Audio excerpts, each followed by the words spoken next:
신약의 243페이지 로마서 3장 25절입니다. 말씀을 봉독해 드리겠습니다.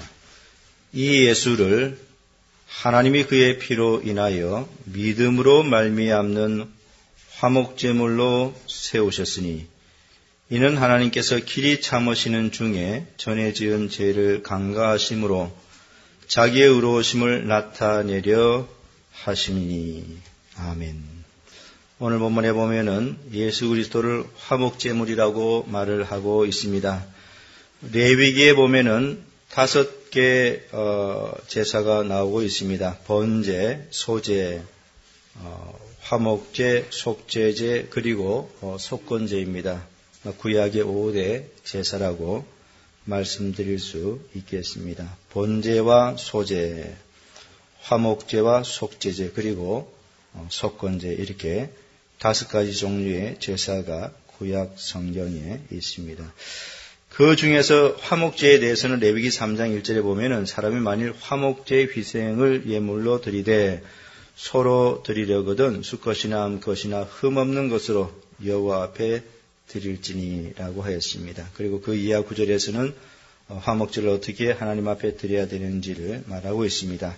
화목제, 이제 화목 제사인 것이죠. 오늘 본문에 보니까 십자가에서 돌아가신 예수님께서 바로 이 화목 제물이 되셨다, 그렇게 말을 하고 있습니다.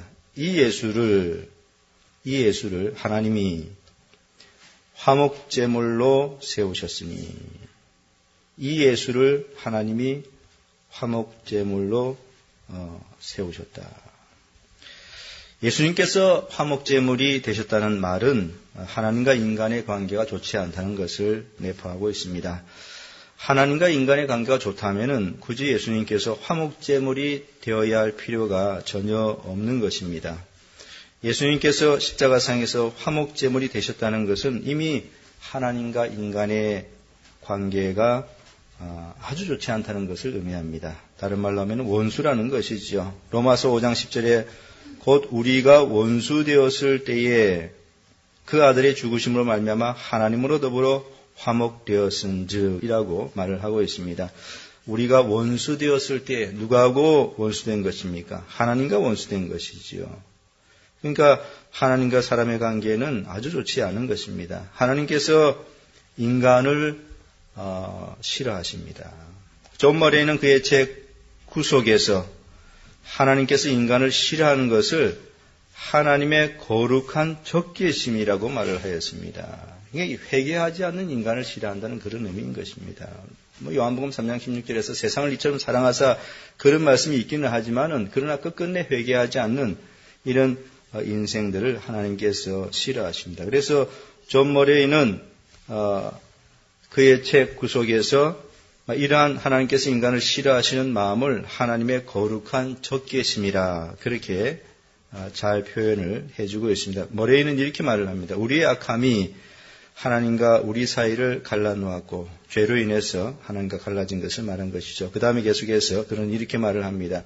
우리의 죄가 그분의 얼굴을 가리웠다. 죄인을 향해 하나님이 가지고 계신 적개심이란 악의나 살의와 관련된 모든 것들이 배제된, 그러니까 하나님의 적개심에는 악의라든지 좋지 않은 것은 없습니다. 거룩한 적개심이기 때문에. 그래서 악의나 살의와 관련된 모든 것들이 배제된 상태에서의 적개심이죠. 그래서 하나님께서 타락한 인간을 향해 가지고 계시는 거룩한 적의로서의 소외를 말한다, 이렇게 말을 했습니다. 존 머레이가 하나님의 거룩한 적개심을 이렇게 잘 표현해 주었습니다. 하나님께서는 인간을 향해서 거룩한 적개심을 가지고 계십니다. 그래서 요한복음 3장 36절에서는 하나님의 진노가 사람들 위에 머물러 있다, 그렇게 이제 표현을 한 것입니다. 하나님의 진노가 사람들 위에 머물러 있다. 또 에베소서 2장 3절에서는 태어날 때부터 하나님의 진노의 대상이라 그렇게 말을 하고 있습니다. 본질상 진노의 자녀이었더니, 그러니까 하나님께서 거룩한 적개심을 가지고 있는 것을 이제 하나님의 진노가 사람들 위에 머물러 있다. 또 태어나면서부터 인생들은 하나님의 진노의 대상이다. 이렇게 말을 하고 있는 것입니다. 하나님께서는 회개치 않은 인생들을 향하여 거룩한 분노를 가지고 계시는 것입니다. 그런데요, 인간들 또한 하나님을 아주 싫어합니다. 서로 관계가 아주 좋지 않은 것이죠. 로마서 1장 28절에 또한 저희가 마음에 하나님 두기를 싫어하매라고 하였습니다. 또한 저희가 하나님을 싫어한다. 그렇게 말을 하고 있습니다. 인간들 역시 하나님을 아주 싫어합니다. 하나님께서는 인간을 향해서 거룩한 적개심을 가지고 계시고요. 인간들 또한 하나님을 향한 악한 증오와 미움을 가지고 있습니다. 그래서 그 내면에서 스스로 하나님의 존재를 부정하는 것이죠. 시편 14편 1절에 어리석은 자는 그 마음에 이르기를 하나님이 없다 하도다. 저희는 부패하고 소행이 가증하여 선을 행하는 자가 없도다 라고 하였습니다. 사람들은 그 마음에 하나님을 향해서 아주 나쁜 그런 미움과 증오를 가지고 있습니다. 그래서 하나님이란 말 자체를 그들은 아주 싫어합니다. 공의로우신 하나님, 거룩하신 하나님, 이런 하나님에 대한 개념 자체를 아주 인생들은 싫어합니다. 사람들은 우상은 좋아하지요. 왜냐하면 무슨 죄를 자신들이 범하든지 아무 말도 하지 않고 그저 웃고 있기 때문에 그렇습니다. 우상들은 나무로 만들고 철로 만들어서 볼 수도 없고 들을 수도 없고 또 말할 수도 없습니다. 그들에게는 그 우상들에게는 볼 수 있는 눈이 없습니다. 또 들을 수 있는 귀도 없지요. 또 말할 수 있는 입도 없습니다. 그렇기 때문에 자신을 세워놓고 무슨 범죄를 하든지 자기를 주장하는 자들이 무슨 범죄를 하든지 그저 웃고 있을 수밖에 없습니다. 그래서 사람들은 우상을 대단히 좋아하지요. 그러나 하나님은 싫어합니다. 왜냐하면 죄를 회개하라. 이런 식으로 하나님께서 말씀하시지 않습니까? 그러니까 성경에 계시된 거룩한 하나님은 싫어합니다. 죄를 경고하지요. 회개하라고 하지요. 빛 가운데 거룩하게 살라고 하지요. 그런 하나님은 아주 싫어하는 것입니다. 요한복음 3장 19절 20절에 인간의 마음에 대해서 이렇게 말을 해주고 있습니다. 그 정죄는 이것이 곧 빛이 세상에 왔을 때 사람들이 자기 행위가 악함으로 빛보다 어둠을 더 사랑한 것이니라. 악을 행하는 자마다 빛을 미워하여 빛으로 오지 아니하나니 이는 그 행위가 드러날까 함이요. 이게 바로 인간의 마음의 실상인 것입니다. 어두운 곳에 있기를 좋아하는 사람은요, 아침에 밝은 태양이 떠오르는 것을 아주 싫어합니다. 그들은 어두운 밤이 계속되기를 바라지요. 왜냐하면 그 어두움 속에서 온갖 범죄들을 다 마음대로 자유롭게 저지를 수 있지 않습니까? 그래서 그러한 사람들은 밝은 태양이 떠오르는 것을 아주 싫어합니다.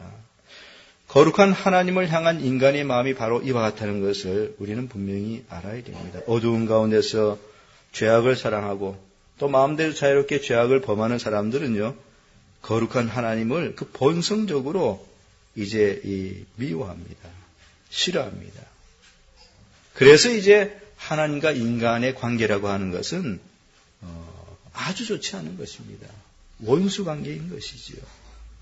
그런데 오늘 본문에 보니까 예수님께서 화목제물이 되셨다 이랬으니까 이것이야말로 가장 기쁜 인류를 향한 소망의 소식이 아닐 수 없습니다. 이 예수를 하나님이 그의 피로 인하여 믿음으로 말미암는 화목제물로 세우셨으니, 만약 하나님께서 화목제물로 예수 그리스도를 세우지 않았더라면 우리 인간은 하나님과 화해할 기회가 전혀 없는 것이죠. 그러니까 이 화목제물이 되셨다는 거 예수님께서, 이것은 굉장한 복된 그런 진리가 아닐 수 없습니다. 예수님께서는 하나님과 인간 사이 아주 좋지 않은 관계를 회복시키기 위해서 화목제물로 십자가에서 돌아가신 것입니다. 에베소서 2장 16절에 또 십자가로 이 둘을 한 몸으로 하나님과 화목하게 하려 하심이라 라고 하였고요. 요한일서 2장 2절에서도 저는, 그리스도를 말하는 것이죠, 저는 우리 죄를 위한 화목제물이니, 그렇게 말을 했습니다. 굉장히 놀라운 복된 소식이 아닐 수 없습니다. 그리고 오늘 본문을 자세히 보면은 화목제물로 그리스도를 세우신 분은 다름 아닌 하나님이시라 이렇게 말을 하고 있습니다. 이 예수를 하나님이 이렇게 하나님이라고 분명히 주체를 말하고 있습니다. 하나님께서 예수 그리스도를 화목제물로 만드신 것입니다. 그것을 고린도후서 5장 18절 19절에서는 모든 것이 하나님께로 났나니라고 말을 합니다. 모든 것이 그러니까 하나님께서 그렇게 하신 것입니다. 모든 것이 하나님께로서 났나니 저가 그리스도로 말미암아 우리를 자기와 화목하게 하시고 또 우리에게 화목하게 하는 직책을 주셨으니 이는 하나님께서 그리스도 안에 계시사 세상을 자기와 화목하게 하시며 저희의 죄를 저희에게 돌리지 아니하시고 화목하게 하는 말씀을 우리에게 부탁하셨느니라 라고 하였습니다. 그러니까 이 복음 말씀이라고 하는 것은요, 하나님과 화목되는 그런 복된 말씀인 것입니다. 직책이라고 하는 거, 여기 화목하게 하는 직책이라고 하는 것이 바로 복음을 전하는 이런 직책이지 않습니까? 목사가 강단에서 무엇을 합니까? 복음을 전함으로써 화해의 메시지를 죄인들에게 증거하는 것 아니겠습니까? 이렇게 그리스도를 화목제물로 세우신 분은 다름 아닌 하나님이십니다. 하나님께서 시작하셨고 또 이 화목의 그 길을 성취하셨지요. 인간의 공로가 화목에는 전혀 들어가 있지 않습니다. 무슨 인간이 하나님의 마음을 잘 어떻게 할 수 있는 그런 무슨 선행이나 무엇을 해가지고 화목되는 것이 아니라 하나님 자신이 이 화목의 길을 제시하신 것입니다. 존 머레이는 하나님의 사역의 단독성에 대한 이런 강조는 화목이 그 속에 인간의 기여나 행위를 전혀 포함하지 않는 역사라는 것을 말해준다. 하나님의 성취로서의 화목은 인간의 행위를 포함하지도 의지하지도 않는다라고 아주 잘 설명을 해주고 있습니다. 하나님의 단독 사역인 것입니다. 하나님께 친히 하신 것이지 무슨 인간의 기여나 행위가 거기 전혀 들어가 있지 않은 것이고요. 하나님께서 시작하셨고 성취하셨고 모든 것을 다 이루고 난 다음에 그 다음에 이제 하나님께서 하신 일은 화목하게 하는 그 메시지를 온 세상에 전파하라고 종들을 보낸 것입니다. 고린도후서 5장 20절에 이름으로 우리가 그리스도를 대신하여 사신이 되어 하나님이 우리로 너희를 권면하시는 것 같이 그리스도를 대신하여 권면하느니 너희는 하나님과 화목하라 라고 하였습니다. 너희는 하나님과 화목하라. 참 이런 메시지를 온 세상에 전하도록 하나님께서 이제 말씀하신 것이죠. 인간의 무슨 기여나 공로는 전혀 없습니다. 이제 인간이 한 일이라고 하는 것은 범죄에서 하나님과 멀어졌을 뿐입니다. 그래서 하나님을 이제는 미워하고 증오하는 존재가 되었죠. 그런데요, 하나님께서는 사랑이 많으셔서 이러한 타락한 인간을 그대로 내어버려 두시지 않고요. 오늘 본문에 나오는 말씀처럼 예수 그리스도를 화목제물로 만드셨습니다. 그래서 이제 죄인들을 자기와 화목하게 할 수 있는 길을 하나님께서 친히 열어주신 것이죠. 그래서 이것이야말로 하나님의 가장 큰 사랑이 아닐 수 없다 해서 요한일서 4장 10절에서는 사랑은 여기 있으니 우리가 하나님을 사랑한 것이 아니요 오직 하나님 우리를 사랑하사 우리 죄를 위하여 화목제로 그 아들을 보내셨음이니라 이렇게 말을 하고 있는 것입니다. 하나님께서 큰 자비와 사랑으로 그의 아들 예수 그리스도를 십자가 위에 화목제물로 내어주신 것이라. 오늘 본문을 통해서 우리는 이 진리를 깨닫고 하나님 앞에 크게 감사를 드려야 되겠습니다. 오늘 본문에서 마지막으로 우리가 생각해 볼 것은요, 세우셨으니라고 하는 이 말씀입니다. 세우셨으니. 화목제물로 만드셨으니 그렇게 하지 않고 세우셨으니, 물론 만드셨으니 의미가 들어가 있습니다. 세우셨으니라고 하는 이 용어, 이것은 분명히 민수기에 나오는 롯뱀 사건을 연상시켜주는 그런 말인 것입니다. 민수기 21장 8절과 9절에 여호와께서 모세에게 이르시되 불뱀을 만들어 장대 위에 달라 물린 자마다 그것을 보면 살리라. 모세가 노뱀을 만들어 장대 위에 다니 뱀에게 물린 자마다 노뱀을 쳐다본즉 살더라 라고 하였습니다. 광야의 이스라엘 백성들 불평불만하여서 이제 불뱀에게 물려 죽게 되지 않았습니까? 어떻게 그들이 살 수 있습니까?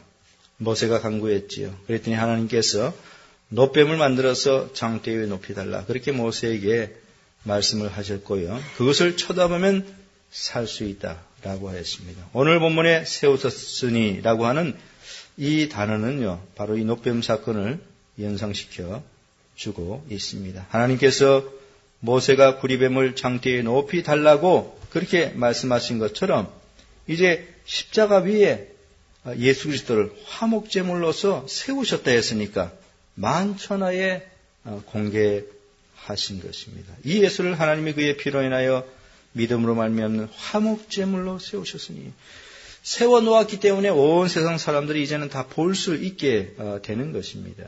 온 세상에 그리스도의 복음이 전파되는 것이죠. 그래서 이제는 누구든지 그리스도를 믿고 하나님과 화해할 수 있는 그런 길이 열리게 된 것입니다. 화목제물로 세우셨으니 우리는 이러한 진리를 접하게 될 때 과연 무슨 일을 해야 할 것인가? 그리스도께서 화목제물이 되셨다는 이 메시지를 오늘 본문을 통해서 들을 때에 과연 우리들은 어떻게 해야 하는가 하는 것입니다. 그것은 그리스도를 믿고 화목제물이 되시는 그리스도를 믿고 하나님과 시급히 화목을 해야 되는 것입니다. 그것이 가장 중대하고도 빨리 해야 될 그런 일인 것이죠. 인간에게 가장 시급한 일이라고 하는 것은 바로 하나님과 화목하는 것입니다. 하나님과 화목하지 못하면 불행합니다. 하나님과 화목하지 못하면 살아서도 불행하고요. 죽어서는 더욱 불행하게 됩니다. 하나님과 화목이 절대적으로 가장 시급한 그런 일이 되는 것입니다. 하나님과 화목하지 못하면 마지막 날에 하나님 앞에 설 때에 그것은 가장 두려운 그런 일이 될 것입니다. 반역죄로 끌려 나온 사람이 그 역적 모의를 알고 크게 분노하는 임금 앞에 섰을 때에 얼마나 참 두렵겠습니까? 반역죄, 역적 모의를 하다가 발각이 되었습니다.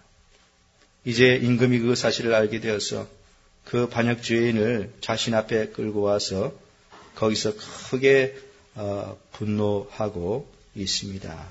온몸을 벌벌 떨면서 그렇게 분노하고 있는 임금 앞에 서 있는 반역 죄인, 그 임금과 화해하지 못한 서로 간의 원수관계 상태에서의 그 반역 죄인은 얼마나 두렵겠는가 하는 것입니다. 자신의 범죄는 이제 탄로가 났고 임금은 최고도로 분노를 하고 있고요. 곧 임금의 입에서 저자를 능지처참하라, 그런 말이 나올 그런 찰나입니다. 능지처참이라고 하는 것은 조선시대의 사형집행의 일종인데요. 큰 죄를 지은 죄인을 머리, 몸, 팔, 다리를 토막내어서 죽이는 그런 극형입니다. 그러니까 그렇게 분노하는 임금 앞에 선 반역죄인은 큰 두려움을 느끼게 되어 있는 것이죠. 마찬가지로 끝내 하나님과 화목하지 못하는 인생들 어떻게 될 것인가? 얼마나 하나님 앞에 섰을 때 화목되지 못한 상태로 참 두렵게 되겠습니까? 그러니까 우리 인생에서 시급한 일은 돈을 많이 버는 것 절대로 아닙니다. 오늘날 이 시대는 물질주의 시대에서 돈이 우상이지 않습니까? 사람들마다 돈을 버는데 정신이 다 팔려 있습니다. 인생의 최고의 목적으로 돈을 많이 버는 것, 그것을 목표로 삼고 부지런히 살아가는 사람들이 이 땅에 너무도 많이 있습니다. 그러나 그렇게 사는 것은 멸망으로 가는 지름길입니다. 인생에서 시급한 것은 십자가의 복음을 믿고 하나님과 화목하는 것입니다. 화목제물이 되시는 그리스도를 통하여 하나님과 화목하는 것, 이게 가장 시급한 그런 일인 것이죠. 유일한 화해의 길은 십자가에 달린 화목제물이신 예수 그리스도입니다. 그것만이 하나님과 화해할 수 있는 유일한 길인 것이죠. 이제 설교를 마치면서 여러분들에게 질문을 드립니다. 여러분은 하나님과 화목하였습니까? 그래서 이제는 하나님을 사랑하고 있습니까? 또 하나님의 평강을 마음에 누리고 있는가 하는 것입니다. 그리고 더 나아가서 하늘에 속한 신령한 은혜와 복락들을 누리고 있습니까? 그래서 이제는 언제 죽음이 와도 평안하게 죽음을 맞이할 수 있는 그런 여러분들입니까? 내세에 대한 확신이 있습니까? 천국을 기쁨으로 소망할 수 있는 그런 사람들입니까? 화목제물 되시는 그리스도를 진실되이 믿는다면 하나님과 화목하게 되고 그 마음의 평강을 누리며 내세에서의 복락을 기쁨과 소망으로 기다릴 수 있는 그런 사람들이 다 될 수 있는 것입니다. 이 예수를 하나님이 그의 피로 인하여 믿음으로 말미암는 화목제물로 세우셨으니 이는 하나님께서 길이 참으시는 중에 전에 지은 죄를 관가하심으로 자기의 의로우심을 나타내려 하심이니. 아멘.